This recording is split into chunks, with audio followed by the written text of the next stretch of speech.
Bonjour à tous.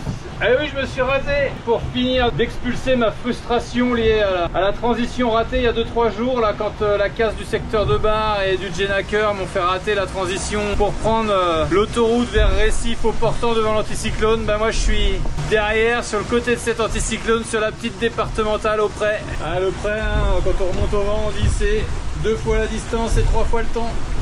Autant vous dire que au classement je n'ai perdu qu'une seule place. Mais alors par contre en distance ça fait hyper mal. Mon super bateau qui va aussi vite qu'il peut mais qui va quand même moins vite que les autres après m'être arraché dans le sud pour rester au contact, pour mener ce groupe, pour prendre les bonnes décisions, c'est pas facile à avaler comme pilule de se retrouver 1000 milles derrière, de prendre 1000 milles dans la vue en 3 jours. Néanmoins il faut se réjouir de ce qui va. On est toujours là, on est en course, tout va bien.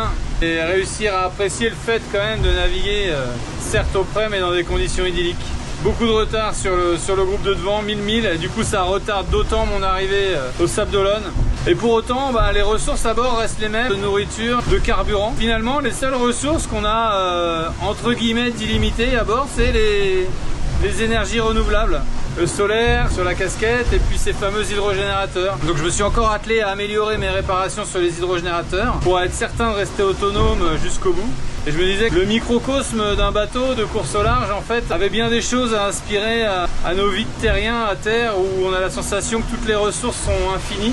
Mais en fait non, elles ne le sont pas. Il y a ce qu'il y a dans les cales et puis quand il n'y en a plus, il n'y en a plus. Donc l'idée à bord c'est d'anticiper avant d'arriver au moment où il n'y en a plus. Donc de gérer, d'utiliser à bon escient la navigation au large, que ce soit la course ou la navigation tout court, avait peut-être ça à apporter à ses pratiquants et puis à ceux qui ne pratiquent pas en essayant de les sensibiliser. Les ressources, qu'elles soient sur un bateau ou finalement sur la planète, sont pas infinies et qu'il faut les gérer pour qu'il y en ait le plus longtemps possible et pour tout le monde.